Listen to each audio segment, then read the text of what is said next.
Hi guys, Coach Jackie and Liz here with Effectus Athletics, and last week we brought you a video on Hydration 101, and this week we're going to be diving a little bit deeper talking about sports drinks. So is your sports drink dehydrating you? Many of us, because of the great marketing efforts behind Gatorade and Powerade, have been thought to believe that those drinks are the best for rehydrating after sporting events for ourselves and for our kids. So today we're going to talk about why Gatorade, Powerade, and some of these sports drinks are not the best option for hydration. So one of the things that products like Gatorade and Powerade do is they talk about how have added electrolytes into their products and how that can help keep us hydrated. So specifically, we're going to talk about what are electrolytes and how do they affect the body. Electrolytes are chemicals that conduct electricity when they're mixed with water. So more specifically, what do they do? What we're going to focus on today is how they help hydrate the body. But in addition to that, they also help regulate nerve and muscle function.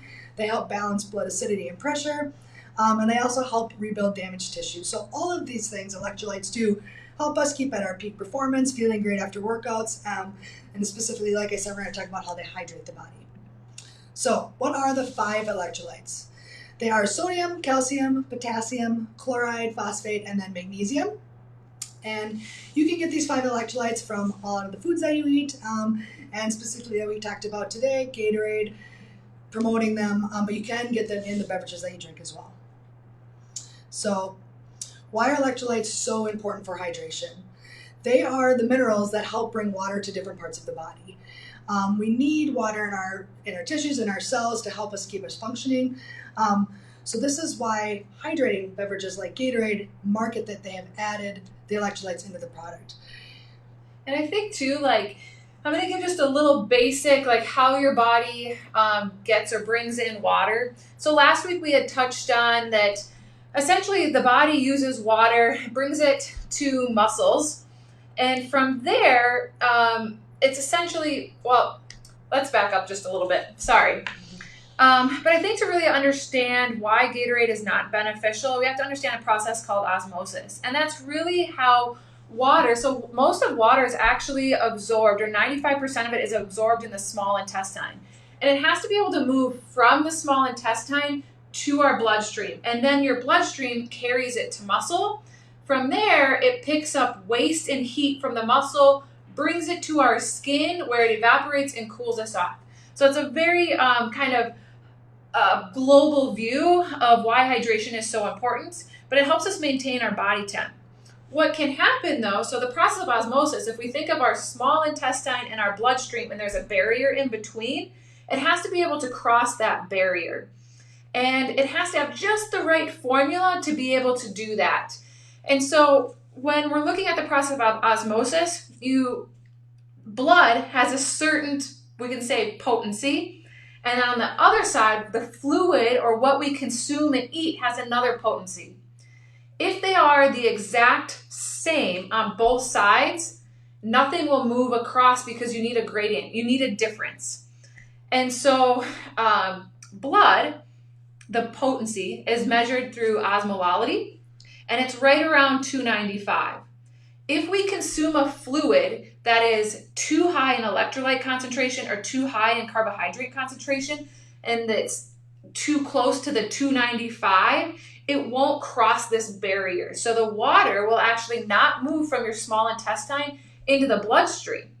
Worse, what can happen, and what we see with Gatorade, is because the content of carbohydrates and electrolytes, mainly carbohydrates, is too high in Gatorade, there's not a concentration gradient, and actually the small intestine can pull water out of our bloodstream and actually dehydrate us.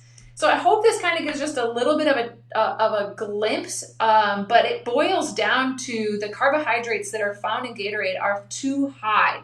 It matches the content of what's already in our blood. And in order for water to move from our small intestine and to blood, you need the osmolality to be right around 210, because then your body says, oh wow, this is way too concentrated over here. So I need to move water from the small intestine to blood to make it less concentrated, to water it down. Now we have water that's in the bloodstream, and the blood can now carry it to muscle. And then from there, blood picks up the waste, moves the heat up to the skin where it evaporates and cools us off. Yeah, absolutely. Um, So, kind of like Jackie was talking about, so what sports drinks are not optimal hydration? The problem with sports drinks like Gatorade and Powerade is that they focus on that carbohydrate availability and calories.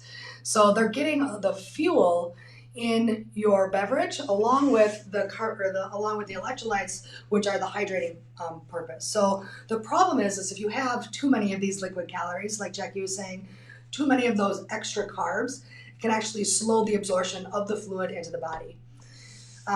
Just again, the body naturally wants to equalize that fluid balance in the blood and will pull water from other parts of the body, like Jackie was explaining, effectively, potentially dehydrating you.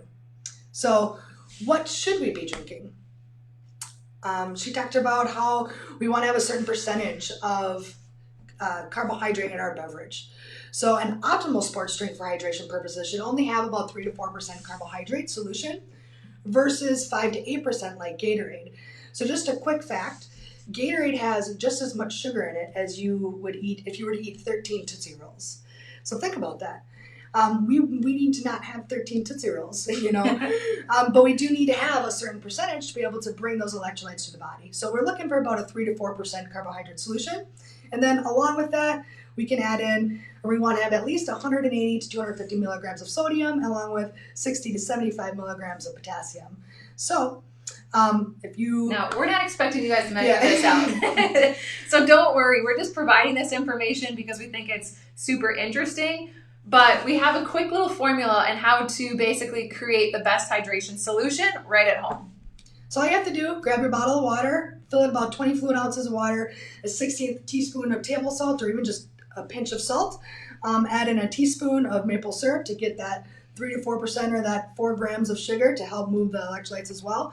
And right there you have a properly hydrating beverage that's going to give you the correct amount of carbs or sugar and the correct amount of electrolytes as well, and that sodium. So this is a great way, super simple way for you to stay hydrated, get the effective amount of electrolytes and carbohydrates that you need to keep performing your best, feeling your best, and continue able to cool and hydrate efficiently. So if you guys have any questions or if we weren't clear on anything, make sure you post those to comments. We'll check comments and we'll be happy to answer any questions that you may have. But otherwise, think twice about the beverages that you're choosing for hydration. Gatorade, Powerade are providing way more sugar than what you need, and there's just healthier alternatives that will provide better hydration. All right, stay tuned for next week's piece of education. Hope you guys stay hydrated and have an awesome week.